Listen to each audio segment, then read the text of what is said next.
Hey, come on in the room. Welcome, welcome, welcome. How is everybody doing out there? I am so honored, so excited that you are back here once again on Hurdlers of Adversity, Inspirers, and Maximizers of Pivotal Moments. So just come on in, get your cup of Joe. I got my tea. it's it's the COVID tea, y'all, because our family went down this week. The whole entire week, my wife was really bad, but she's back home now. We got her back. Alice is home. Thank goodness, because I know it's bad out there for a lot of folks. We might talk just a little bit about that, but you are in the place where we are just having phenomenal conversation. I'm so glad that each one of you are here. I'm going to get on this thing. So we got a Hey John already. Cool. From that LinkedIn user. Thank you very much for being on. We really appreciate you being there. And so when you come in, we want to make sure that you feel welcome in the living room. Yay, Alice is home. Absolutely. Yes, she is home. I'm so glad that she is home because now I don't have to order out all the time. All the time. Because I gave up cooking like a long time ago, and I'm just honored and blessed. My wife and daughter, they love to burn the kitchen up, and I just am a beneficiary, and I love it. But McDonald's gets old sometimes.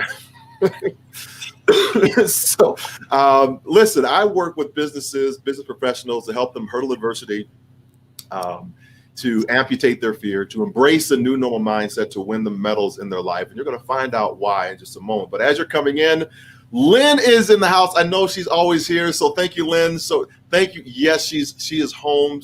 People have been sending her goodies and things. So Ashley got her some flowers. So that was all good. I just picked her up from the hospital last night. So I'm so thankful that she is back. So thank you so much. I really appreciate you saying, yes, Alice is home. This show is where you get to get up close and personal with what I call brilliance. I mean, the people that say yes to come on this show, I just can't believe they even say yes. And we have a young lady that's on today that said yes as well. And she is just a gifter. She is a giver. So as we're getting ready, just put in the chat box where you are from right now. Clarine Mitchell. All right. Hey, Clarine, what's going on with you? So glad that you are here as well, Miss Clarine. So Clarine is in one of our mastermind groups with the lady of the hour that we have on today. So thank you for being on with us. But before we get to our guests and have these amazing dialogues and discussions, I just want to make sure that you feel welcome and that you just want to know where you're from. So we're just put in the chat box right there. If you see me looking this way, I'm looking at the chat. I want to see what you are chatting about and where you're from. If you have questions, drop them in the chat box. We'll make sure that, if appropriate, it makes sense. Milwaukee in the house. All right, Clarine from Milwaukee, thank you. That you are, once you're here, that you are able to ask questions, because we want to make sure this is a dialogue. Even though this looks one way, this is really a dialogue we're having, a great discussion. Coming in from Charlotte, North Carolina in the house. All right, thank you. And then Stacy Bush. All right, Stacy from Silicon Valley out there. Are you the San Jose area? Is that it? Or are you kind of a little bit north of there? I want to, where you at from there? So for those that don't know me, and by now you're starting to get to know me and my story, at 5:29 in the afternoon on May 17, 1994, I was one of the fastest hurdlers in the United States, top 20 in the world, on my way to the Olympic Games. Also on my way to Officer Candidate School. I was in the United States Army, went across the hurdle at 5:30, dislocated my knee, severed an artery, and 7 days later, took an elective surgery to amputate my left leg. So what do you do? It was a hard decision, but it was really the pain that spoke first in my life, because the pain was so great. I just wanted to alleviate it. I just wanted to get rid of it. How many of you are out there like that right now? The pain of COVID has been so great. You just wanted to alleviate it. I just want to get things back to the way they were. But for me, it turned out in my darkest, lowest moment, my wife, Alice, says, you know what, John, we're going to get through this together. This is just our new normal. With this new normal mindset, I began to swim for physical therapy, and I got so fast in the water that 27 months post amputation, I swam in the Paralympic Games. Go figure that. And then I see athletes running and jumping on artificial legs, and I said, I got to get one of those things made. And 4 years later, after learning how to walk and run and jump on an artificial leg, I wind up winning the silver medal in Sydney, Australia, in and capturing the American record in the process. And it doesn't stop there, because after we win the medals in our life, I believe what we have to do is leave legacy for others. We have to leave the breadcrumbs or help people to overcome their redefining moments, to have the courage to actually amputate the fear that's in their life. Not that it's amputated without the fear of that amputation still being there, because I have phantom limb sensations. I always feel that the leg is there. But despite of that, we make the choice to actually rebirth ourselves into these great moments that we hope will be there, but until we actually jump and make it, we don't know if they are there or not. And so that's what these programs are all about. So I want to thank Stacy for being on. I want to thank Lynn, Clarine, and some other users that are on here. So I really appreciate you all. And I'm very thankful that LinkedIn gives us this platform and StreamYard so that we can have these amazing conversations. So I told you I'd talk just a little bit quickly about COVID. And, it's different seeing this thing up close and personal, right? Because I see it on the news sometimes. I hear it. I don't watch a whole lot of news, but, I hear about it. But then when you come down with it and there's, all these kind of just strands, my daughter and I we're kind of fine, but then my wife took this turn, and I actually was just to be honest, I was not terrified, but seeing her struggling to breathe, that was just uncool. So I'm on Fort Carson. You can't speed on a military installation. I'm headed over to Evans Army Hospital, and I'm going 30, and all of a sudden I see Alice. She's starting to struggle, right, really bad, and so there's a car in front of me. So I wait till a couple cars pass, and I just zip around this car, and it's undercover police car. Woo! Now I got all this other stuff in my head. Oh man, am I going to get George Floyd here? Am I going to? So it's all these things. They're going through my head. So all this stuff is what happens in the space and time of, passing somebody like that and trying to get the doctor. Fortunately, what happened was I kind of stopped. I put the papers out. I said, have a COVID patient. She is not breathing. And he said, go, go, go. And he was such an amazing individual. He helped get my wife to the hospital. He, got the wheelchair to get her there. So it was a really great experience. So that's not always the case, but on this military installation, I want to shout out to the crew that really helped during that time. It was an amazing experience. So I'm so great. So thank you, Stace, for saying San Mateo. Yeah, San Mateo. It's the San Mateo Bridge. I love it. Coming into SFO, and I know we're on the final approach when we pass the San Mateo Bridge. And I actually trained out at Chabot College too, so I was out there as well. I want you to put in the chat box, because Alice is now back. I was going to go into the whole mask thing, but I'm not going to do that. Alice is now back, but I want you to put in the chat box my guest name for today. So if you know her name, you're following her on LinkedIn, if you're on YouTube, I don't know what you do there. If you're in Facebook, put her name in there, because I want to know if you know who the person is that we have. Hey, thanks, Lorraine. I appreciate that. Brilliant to the rebound. Absolutely. Who is it? I want to know. I want to see it in the chat box. Who we got on today? Shout her out. And then if you're on LinkedIn, tag her. If you're on Facebook, tag her there too. Like I said, I have no idea what you do on YouTube. So just say, hey. Each year there's a person that comes into my life. And I don't know when they're going to emerge, but they emerge, and they really help me understand kind of where I am in time and space. And we have a winner chicken dinner, always a one. Dr. Avis Jones-DeWeever, absolutely, from Lynn Keir, puts it in the chat for sure. Got to get you a grand prize. I don't know. Maybe I got to get you a mug or something like this. But thank you. And we have the phenomenal Dr. Avis Jones-DeWeever. Absolutely. The phenomenal, yes. So I'm not going to get too much into it, because this is an amazing lady. She is a media commentator, award-winning author, TEDx speaker or TED speaker, and a media monetization mentor. That's where I found her, or she found me, or whatever. She helps entrepreneurs, executives, and social change agents understand how to strategically leverage media to build their brand, spread their message, and monetize their experience. She is also the co-founder of Max Black Media, a new digital streaming platform network that provides news and information programming specifically meant to center the Black experience. She has been on CNN, MSNBC, Fox News, PBS, C-SPAN, and featured in Essence Magazine, Ebony Magazine, Black Enterprise, The Griot, NBC. Oh, I can't name them all. It's just too much. So please welcome the woman, your hostess with the mostest, the woman who was the only one to predict Kamala Harris on a major ticket in 2020, 2 years before she was announced on a major party ticket, and the one who drops K's. That's knowledge, y'all. Please welcome the one and only Dr. Avis Jones-DeWeever. Thank you, Dr. Avis, for being here. I'm so happy to be here with you, John. Great. Oh my gosh, I can't believe it. I got you in the room, finally. Yes, in the room, So, in the place to be. Hey, thanks for saying yes. I know it's kind of short notice in the last minute, and you're so busy, so I just want to say thank you. I really appreciate you just coming on and gracing us with, your knowledge base, because, from what I've known and seen with you, it's you go so deep and you're so rich with the things. And I want to talk a little bit about that. But first, I was listening to the podcast.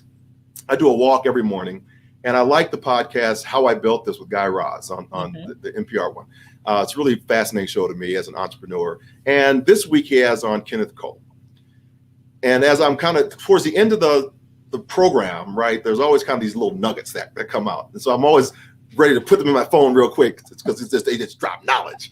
And so Kenneth Cole, the shoe dog, as he says. He says people no longer, like he's got a brand, but, people are their own brands. Mm-hmm. And he says he exists to be an accessory to accentuate their brand. Agree, disagree? What do you think about? I think that's absolutely true. I think that's absolutely true. To me, your brand is really what people say about you when you're not in the room. Mm-hmm. That's really what a brand is. And so brands are not only connected with things, they're not only connected with businesses or entities.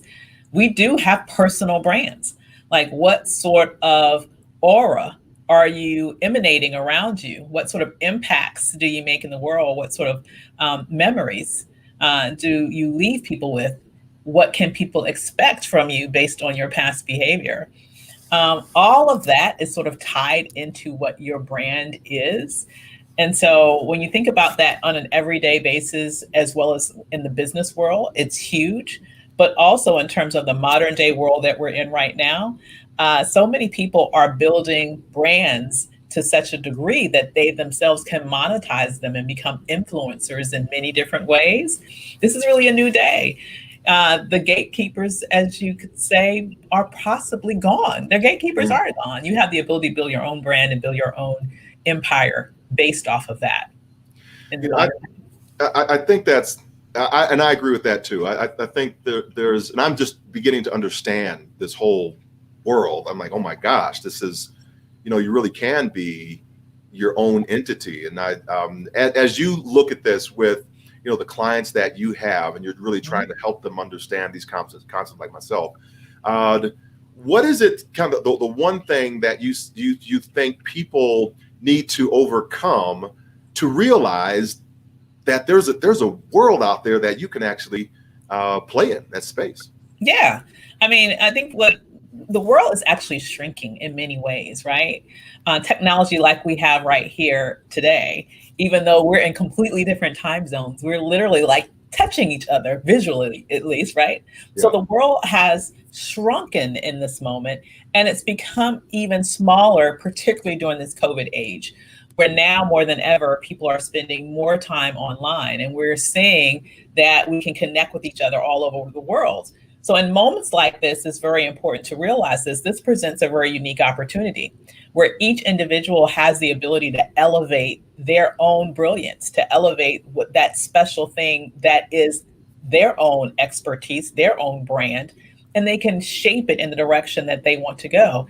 And if they're strategic about it, they can figure out ways to monetize it, right? Mm-hmm. And so really, because we're in a world where you can have access to technology that can literally have your brand, your personality, your thoughts, your genius amplified to millions at the click of a button, the possibilities are endless. Yeah.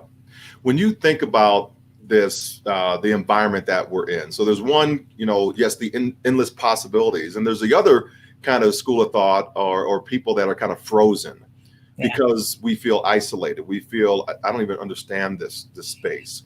How do we get those individuals to kind of just shift that mindset with the isolationism, the anxiety? My children are at home right now. I'm trying to be a school teacher. I'm trying to run my own business, or I'm working for a company. I'm trying to keep my job. I got a spouse in the house and they're trying to get on the internet as well. So when we see all these things and it can be overwhelming, how do we see the opportunity despite that obstacle? Yeah, so I completely understand that. I mean, all of us are at different stages in our lives. We have different family structures. We have different commitments that we have with our loved ones in our homes right now. And we have different personalities. Some of us are just naturally extroverts, and it just is excruciating not to be able to go out and interact with people in the way that we used to. But I think what's important to know, no matter what your situation is if you have a desire, for example, to build a business, or if you need that space to really focus on your career, it's very important to set up boundaries to the degree that you can in your home, physical space, physical boundaries, and try to relegate your work to that space so that when you are outside of that space, you can be fully present with your children, fully present with the rest of your family. I think in moments like this, the danger is that because everything is online, it's so easy for that work, quote unquote, to creep into the rest of your life so that you never turn it off.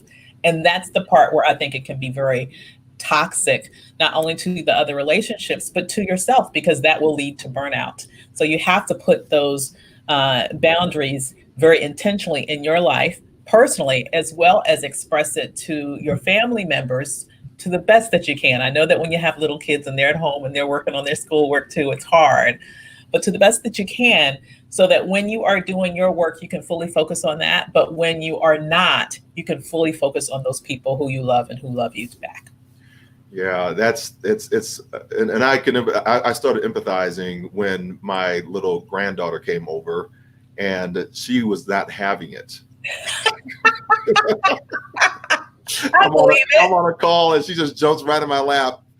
Fafa, I need. Like, okay, the world revolves around me. Don't you know that, Papa? I just kept her right there, That's so sweet. I love the setting of boundaries, and I think that we can go a long way with that, with boundaries in work and boundaries, all these things. You had a father who was instrumental in the boundaries that he set, but also in how he came into his being. I'd love for you to share that story, just to see the grit and the work ethic of an individual, because I think it's a lot like the times we're in right now, actually. You're right. I am definitely my father's daughter, and I think one of the best gifts that he gave me was this belief that anything is possible if you work at it and if you believe in your dreams, because he literally lived that, right? So my father was actually a sharecropper as a child, grew up in North Carolina, had a second grade education, was the oldest son of 8 children. And one day their whole lives turned upside down as a family when his father suddenly died. And as the oldest son in a family of 8, at the age of 14, it then became his responsibility to be the bread earner for his family, taking care of all of his siblings and his mother. And he understood, even at that young age, the exploitative nature of the sharecropping system. Yeah. And he made the absolute determination right then and there that he would never again work for someone else. And that one decision really not only changed the trajectory of his life, quite frankly, it changed the trajectory of my life and my son's lives decades before we were even born, right?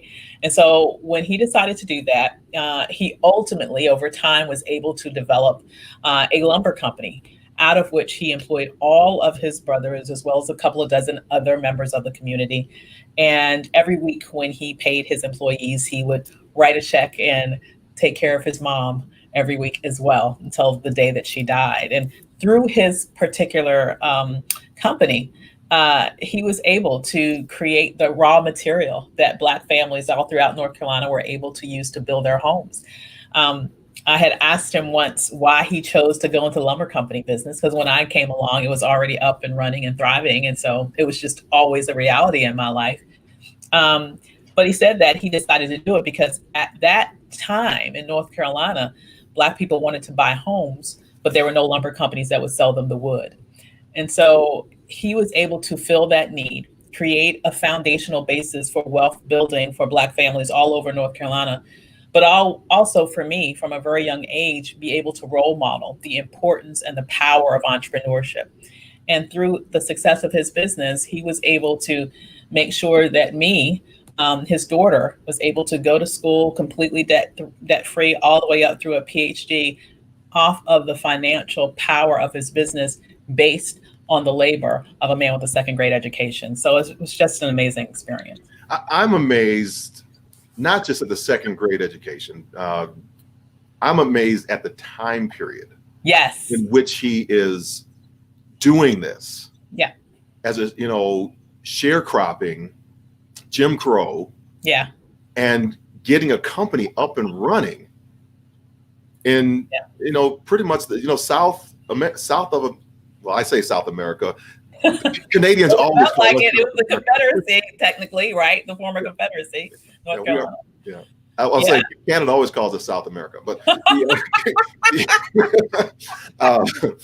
so talk a little bit about that, because that is, when I think about sometimes how hard it is just in building a company, right? But to have that extra layer of where, and specifically what I'm thinking about is there was a story, I'm not going to get the name right, because I won't even attempt it, but you have that happening right in the South. So you have a group of people will not sell gasoline in their section of town to Black folks. Right. So you start your own company, right?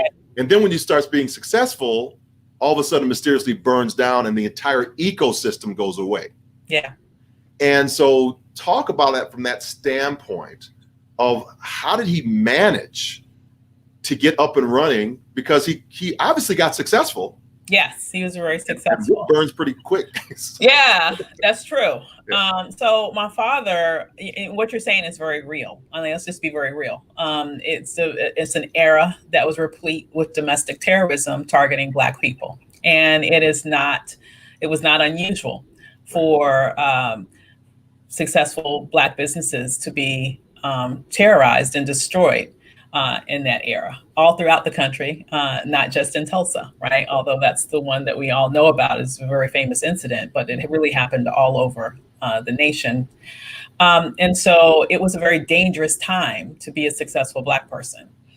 My father, though, was very innovative, and he was he had the type of personality where I think in another age, he might've been a good politician, right? Because he knew how to build partnerships. He knew how to have large networks of opportunity that he was able to weave together. So he did have white friends and business associates. He had a good relationship with the neighborhood bank and the banking infrastructure in that area.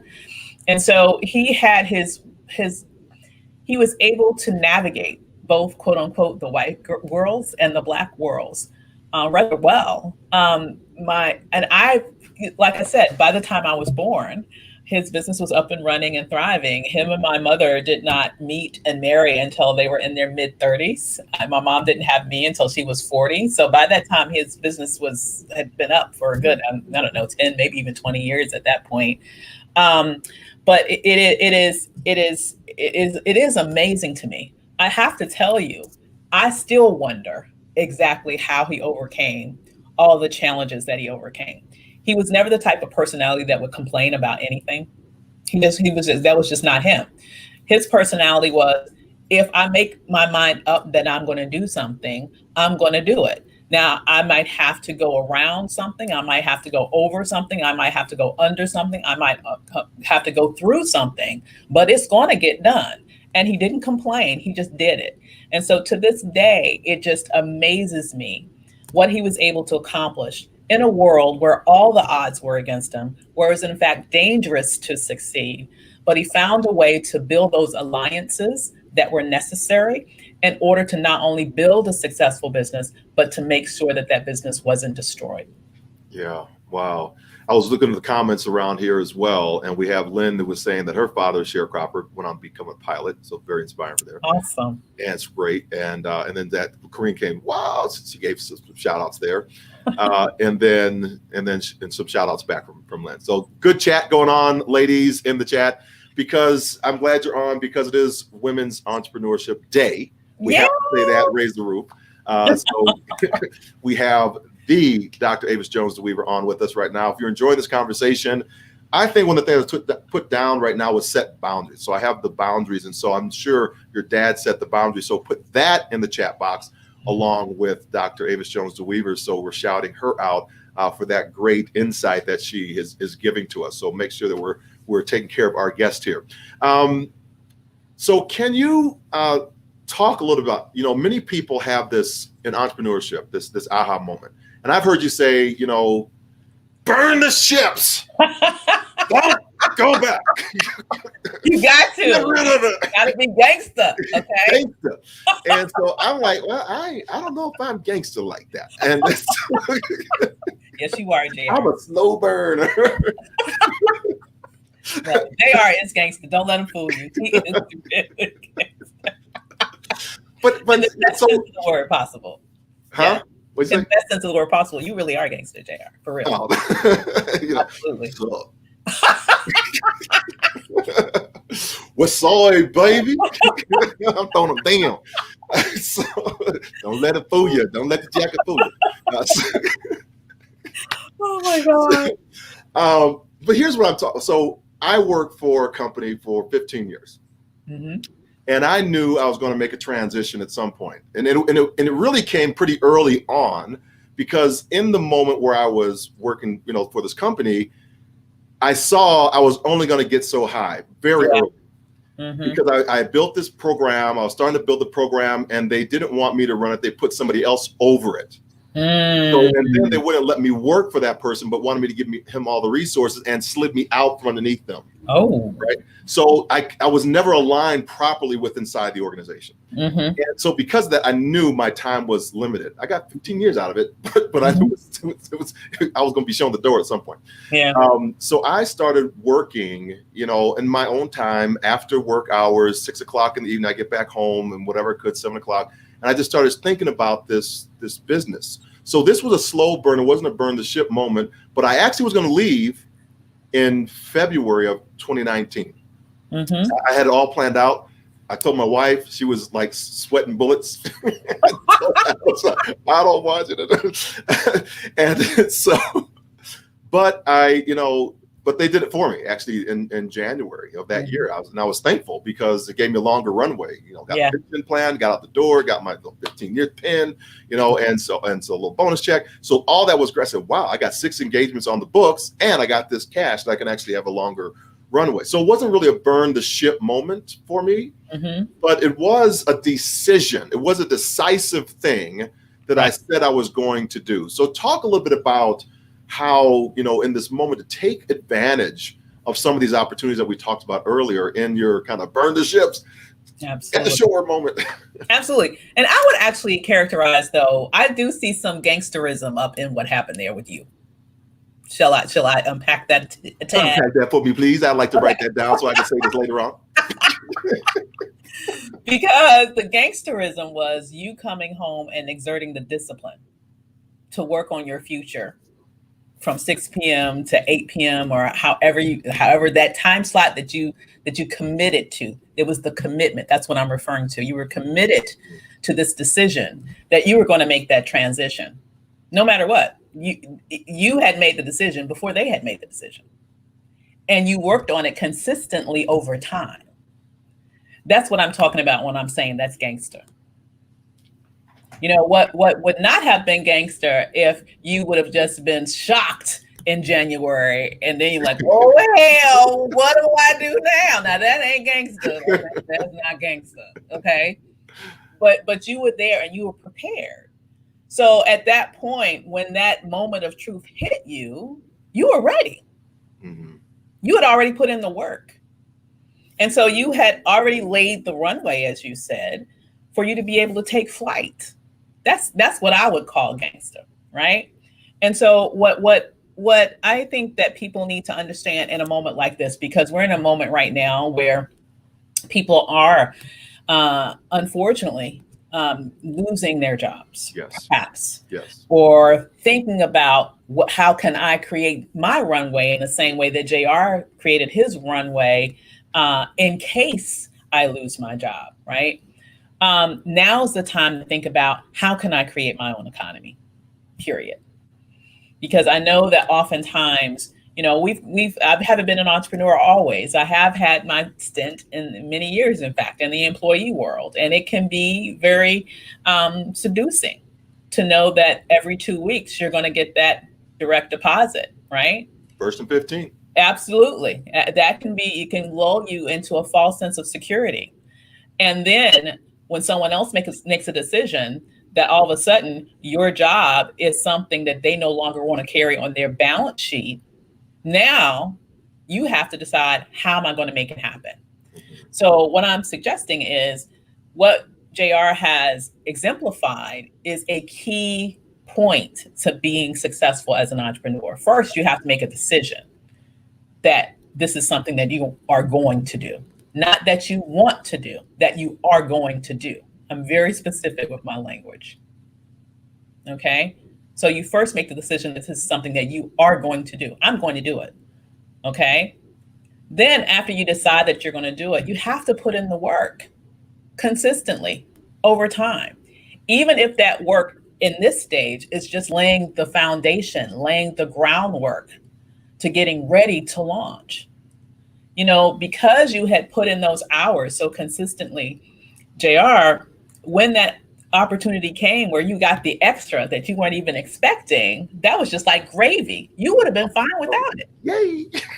Seriously. Yeah, right. And because you made the decision, you made your plan, you put in the action over time. And I think the biggest thing that aspiring entrepreneurs face that can sabotage their success is, number one, they aren't decisive. Mm-hmm. They don't make the decision. And secondly, even if they are making the decision, they don't commit to the actions that are necessary in order to achieve success. This is not something that you can dabble in a little bit here and a little bit there. The reason why I talk about entrepreneurship as sort of a gangster sort of space is that you literally only eat what you kill. There is no automatic direct deposit that's going to hit your paycheck on the 1st and the 15th. You have to go out there and get it. So you have to be aggressive. You have to go and get the sale. The sale isn't going to come to you. You go to it. You get it, right? Yeah. And that takes consistent action over time. Thank you for unpacking that. See, everybody, that's why I like this lady so much. It's my show, and she's trying to pump me up. I'm trying to give her credit. You are. It's all about you. All about you. Absolutely. You know, that it is true, and I you know, it's you know, preparing for what is, and I think that's why in these moments, I think entrepreneurs in that, well, the mindset of an entrepreneur really did better when COVID hit. Absolutely. Because they just know how to shift, you know. And I had my little moment, you know, I was like, oh, dang it, you know, all my dates went off the calendar. I was like, because I mean, I was set up for a pretty doggone good year. I was like, you know, what am I going to do? But you know, you figure it out. Yeah. And, I had another friend that was on the show. She said, you got to fit vote. Yeah. Figure it the bleep out. That's right. And you just got to figure it out.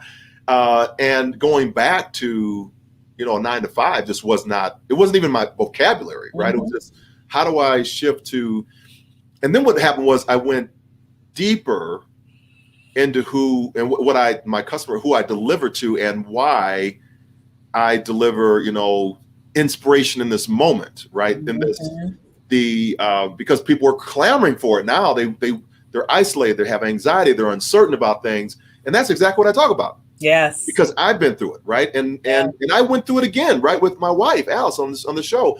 And I shared that on social because I want them to see that I still go through these things. It's not like I've arrived. That's why the new normal is only a plateau by which we grow, and it's not a destination point.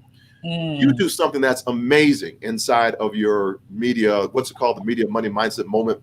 Yes. All these M's you got going on, all this alliteration. I love alliteration.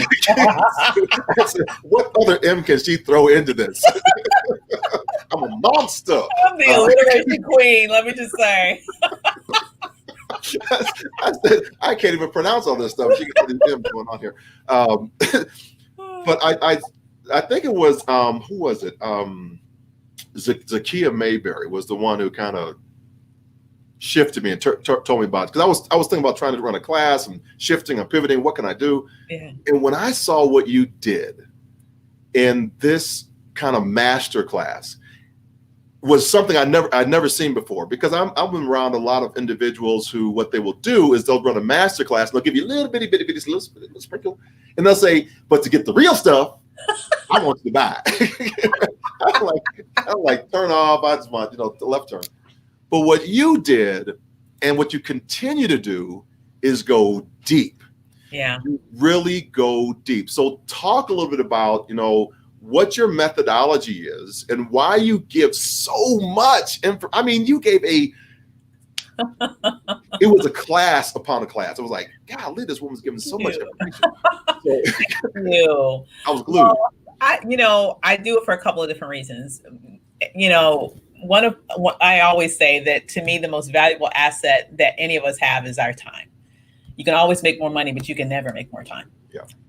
And so if someone is giving me the gift of their time, I want to make sure that I honor that. I'm not going to waste their time. So if someone trusts me enough to come and listen to me teach, I'm going to make sure that they leave there with more than what they expected when they came in the door. That's just what I think is fair and what I think is right. And I also know that I have a mastery over my subjects. And so I can provide very deep content to people for free that will allow them to actually leave with enough so that they can go out and implement, right? And still, there's so much more they can learn if they choose to continue to work with me. But if they don't, they still have left with something of value. And so that's like my gift to the world, right? And I really just think that that's an ethical way of doing business. And so that we can both, on both sides of the coin, everybody can leave that situation happy and satisfied with the outcomes. And it just seems to work for me. Well, I will tell you, and this is, you know me, I'm always kind of left turning and trying to cracking jokes and stuff. I sat with that information, and it was really, I have these pivotal moments that happen every year, and I never know when they're going to come. Last year in 2019 was my year of listening. So that's my first year out. I wanted to just hear. I really want to hear what the customer's saying. What do I think I'm saying, but what's actually being heard and what's being implemented. I really wanted to understand that. And by the end of the year, I had a client ask me to listen to 5 days worth of their content and then summarize at the end of this major banking institution. It was powerful. And then after that was over with, a storyteller comes up to me because I did a left turn on him. Sometimes you give them something easy and like, yeah, I know, I already know this stuff, right? And then you slam them between the eyes. So, and he was one of those ones, master storyteller. He's checked out. I was like, what is he talking about? This is like easy stuff. And then I left turned on him, and he was glued took 4 pages of notes, comes up to me afterwards and gives me a one nugget. I wasn't asking for it, but gives me this nugget and says, that was in the top 1% I've seen anybody do. Wow. And so that whole year of listening kind of culminated with that. Before that was, I got to figure my story out, right? I knew my story, but I wasn't able to tell my story effectively because I would just gloss over it. And so I worked with a guy named Doug Stevenson. He helped me really curate and pull out what I was letting a video do or something else do. And what you did for me this year was right in line with where I wanted to go, and that was build systems. I wanted to build systems, and because I didn't have that, I didn't have an email list and all this other stuff. So the deep part of what you did was help me understand the flow of how you can build your tribe authentically, right? Yeah. Just trying to grab. I gotta buy the list. I gotta buy. No, you want to really grow this organically, because these are your people, and you're doing a disservice to folks if you are not talking to them in a way which they can glean the information and take off and actually help their own organization. So thank you for that. That's an absolute gift, and I really appreciate it. That's why I'm on all the time. It's 10 o'clock. I gotta go. You are amazing. Oh my goodness. Well, thank you. I'm glad you feel that way, and it's always a joy to have you in the space, because you are a wonderful contributor to the tribe as well. So your genius is always appreciated and accepted in that space. So I receive that. If you don't know, now you know. You got to go follow Dr. Avis. Just go on Facebook. She got amazing Facebook groups. When's the next time you're going to do your master class? When's that? December 7th is our last one of the year. Oh, okay. Get in that class. I'm telling you, you need to be in that class. Be in her class. Be in the class. I'm just telling you, she's going to drop everything for you. It's not like anything else you've ever seen. She's not going to sprinkle it on there. It's going to be shoveled, and you're not going to be able to go. I'm just saying. I appreciate that. So that's that. Okay. So I want to I know we got just a few more minutes left here. People desire on media and kind of asking, about this social proof. You have a lot of social proof on your platform. How do you get that? I mean, I see CNN, I see MSNBC, I see Fox, I see you here, you're there, and you make it look so easy. And I know as an athlete, nothing comes that easy. That is work. So drop some Dr. A pixie dust and help us understand how we can, take advantage of some of these social moments. Yeah, well, it is, in terms of getting media appearances, it does start at the pitch. So that's what my masterclass is about. Teaches people how to pitch to get. I gotta stop you. Look at Lynn. Oh, Lynn, up, right? I signed up right now. Awesome. It's off the chart. Awesome. Look forward to seeing you there, Lynn. She's with DeBold Nixdorf, a banking company, and she's phenomenal. I had her on the show, and she has just been a gift to me. And so I just wanted to shout her out. So. Lynn, I will see you over there, because I do it all the time now, because it's like I missed something. I got to get to something. I get more. So he's always in that place to be. So I interrupt you. Go ahead. So I'm sorry. No, that's okay. And then I'm just saying, in terms of just showing up well in those spaces, just like with anything else, right? It's about practice, right? But mainly it's about thinking of yourself as speaking not to the interviewer only per se, or not to some amorphous ideal of a camera, right?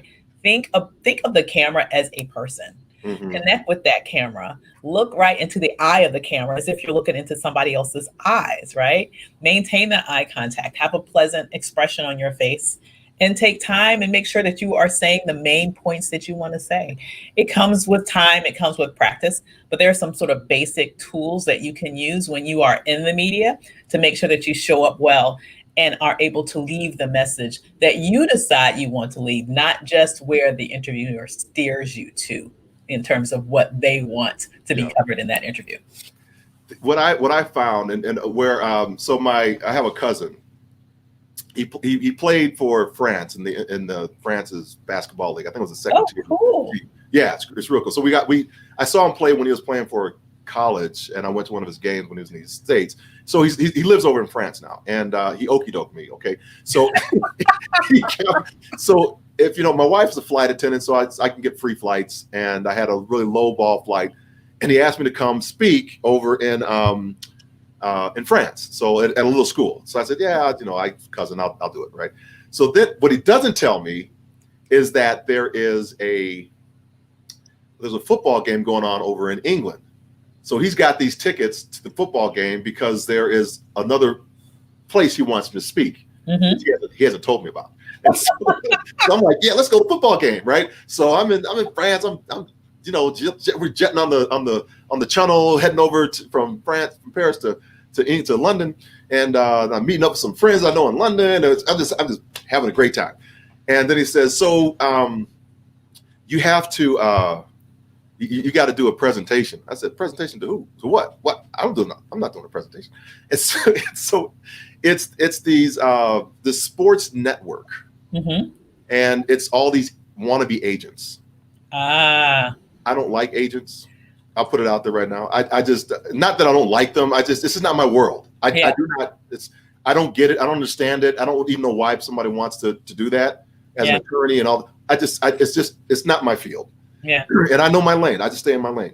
So he says, no, you got to kind of, I want you to share your story, and I want you to talk to them about what they might be able to do. I said, I don't have no idea what these people do. So I'm up on the, I finally go up there, agree. I get up there on the thing. And I wound up coming up, and this is where I wanted to go with what I was kind of long tee up to what you said with being able to have your own voice. Is I began to quickly understand that a lot of these agents wanted their athletes to be these franchise players. And I was like, well, you only get like a couple of those, maybe. But as I was going through the presentation, I was like, maybe every athlete can be the franchise. It's kind of going back to what we said earlier, kind of call back to Kenneth Cole. Yeah. And that we have our own brands that we can manage and now. So I know you're going to be helping me with that, because I'm just dropping that in your lap, just saying. Because I think that this can really help in having that nugget message. Because a lot of times, how many times do athletes do we see get on television and the microphone goes right in the front of their face after they run a 400-meter dash, or after they got off the court with the women's basketball shot or the NFL touchdown or the women's soccer league, and so and we don't know what to say. Right. And how do we elevate our brand in those moments, and a lot of other things about owning the room and space. So as you think about that, I wanted to shift, because you are doing this at a very macro level with Max Black Media. Yes. So I want you to talk a little bit about Max, because I'm thinking you about the ball on Roland Martin. I'm like, dang, sis. Yeah, we're excited. You know why that comes about, and how you want to really shift the game here. Absolutely. So, it's just really my belief. And I think that really, honestly, with this political season, even, you can really tell the need for more diverse voices out there, especially at a moment like this. And so really, Max Black Media is really a space that we're creating in the digital world to really center the Black experience around a wide range of issues and topics. So yes, we'll be covering politics, but it's not just about politics. It's about Max Black family. It's about Max Black wealth. It's about Max Black business. It's about Max Black animation. I mean, we have all these different things that we have lined up. We're looking to launch in January of 2020. So we're really excited to be able to, 2021. Oh, sorry. Thank you. January 2021. You don't want to go back to 2020. I messed it up. It's January 20th, 2021, inauguration day. There we go. So I got it right. And so really what we're excited about is really creating the space where, we can really talk about the Black experience from these multifaceted perspectives that we rarely see it handled in depth with expertise, with fun, entertainment, energy. And I'm just excited to be able to start to get the ball rolling on that. So I'm laughing, right? Because you say January 20th, and I'm thinking about, the motorcade coming up, Old Lafayette Plaza. Yeah. Black Lives Matter. That's right. And having it covered from that kind of a standpoint. So I'm really. Absolutely. Actually, our studios are right just within walking distance of Black Lives Plaza. Wow. Right there. Okay. Yeah. I have a lot of stories around that area of town. Clarine says Black Girl Magic assistant own network. That's right. Got that right. See, that's what you're gonna get in this masterclass. I mean, you just don't know who this person is. You better bring all your friends. I mean, it's off the charts great. So we're going to wrap down. I have one more question to ask you. I'm starting this whole, and I just bought the domain name to How To Tuesdays. Oh, that's cool. I love that. How to Tuesdays. So what is the greatest thing that you teach people and put it like in a how-to format? What would be like the how-to, and then blah, blah, blah, right? So what's that? Okay. How to put their genius in the spotlight and then learn how to get paid. I love that. Okay. That's going to be a How-To Tuesday with Avis Jones-DeWeever. Absolutely. How to put your genius in the spotlight and then get paid. There you go. Benjamin. That's right. Exactly. Well, you have been awesome, as I knew you would be. Please tell people how to find you and what's the best way to get in contact with your genius. Absolutely. Well, thank you. First of all, this has been wonderful. Thank you so much for inviting me, JR, the gangster, JR. It's been wonderful having this conversation with you. People obviously can find me right here on LinkedIn, but to get connected with me for the masterclass, you can just go right on over to perfectmediapitch.com. We would love to be able to have you inside. Perfectmediapitch.com. She is down with the M's.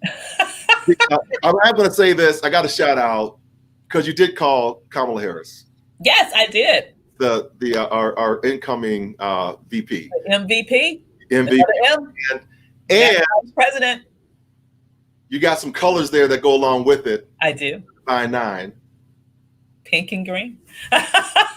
That's Alpha Kappa Alpha Sorority. Incorporated. Exactly. So, I would love to talk even more about that Divine 9 and what that means but we're not going to get into that because we're just out of time. Yes. But if you are looking at this, you need to look that up and why that is so important in the Black community. And when we saw one of our own kind of going there, we all just came together quickly. Yes. It was like, how do we get this sister up there? So, and it's a powerful network of just professionals that continues on after college days. So a lot of times college fraternity sororities kind of break down after college is over with, but this one continues on and we do a legacy that really helps the young ones move forward. So it's a really great network that exists inside of the primarily Black African-American community in the US. So thank you so much. I'm going to wrap the show up.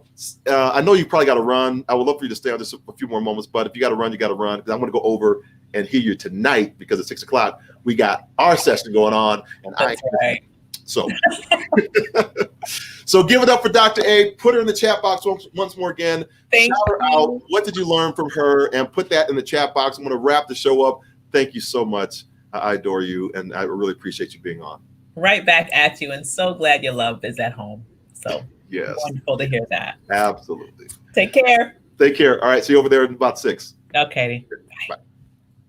All right, there you have it. I told you it was going to be awesome, off the charts great. She is just a wonderful individual who just gives so much. So if you don't know, get in that masterclass. I think she said it's starting on the 7th of December. I think that's around. I may have that wrong, but make sure you're getting over in Dr. A's masterclass. Some of the things I took away from the conversation today: set boundaries. That was one thing. Set boundaries. The other one was always see a need, kind of fill the need.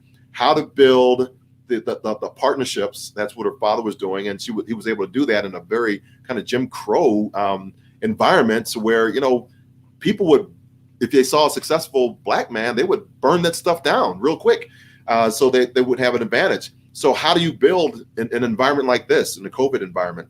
Commitments. Make sure that you are committed to what you are doing. Make a decision and put in the work. You got to put in work. I was going to, what was it? New Jack City. You got to put in your own work. So remember, save the date, December 3rd, 2020.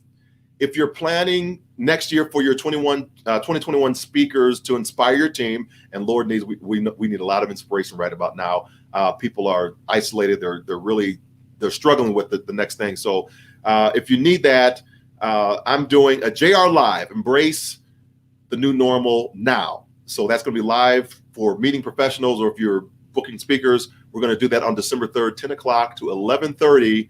And if you want the link, just DM me, put it in the chat. I will send you the link and you can register for it. It's kind of first come, first serve. We're going to do it on Zoom. And, Zoom only holds so many people, and I don't want a whole lot of people on there because I want to make sure the platform actually does what it's supposed to do. The second thing is the pandemic recovery remains elusive for meeting professionals. So make sure that you are getting there to get what you need, because these are solution-oriented presentations. I don't do fluff. It's all about making sure that you're getting something that you can actually use for your team. So make sure you're going to do it. We'll have some fun. I got an American Idol 2020 American Idol person. Hopefully, I think we got them locked in to come do something special for us. So make sure that you're on for that. Then 10 power stories to impact any leader. Journal your way to leadership success. That's out there on Kindle. We're turning that into a print. I just got the stuff back over to the person that's actually putting that together for me. So that's going to be out in print, and a journal to go with it. After the 10 power stories, you read them, you have 10 of your own stories. So that's what's going on there. And so join our Facebook group. You can see all the stuff that we're doing, because I'm going to go and take my break. I'm shutting down social media and everything December 7th through December the 13th. And I'm going to work on my second book. So in the chat over there in Facebook, we're having conversations where you can talk about what the stories that you may want to hear and see in there. And I'm going to do my best to put all those in the book and answer the questions so that you can kind of see the most pressing things that were on your mind answered in the book. So the group is www.facebook.com/groups with an S/amputate fear. Go over there and we'll let you in the room so you can have that. Finally, remember that you are the inspirations. Inspirations are the catalyst to motivation. Motivation in turn causes actions. Actions lead us to transformational results, and these results, they re-inspire us, or they allow other people that are watching the process to catch the vision. Go forth, inspire your world. We'll see you back here next week with another great guest on Hurdlers of Adversity, Inspirers, and Maximizers of Pivotal Moments. God bless you all. Talk to you soon. Bye-bye for now.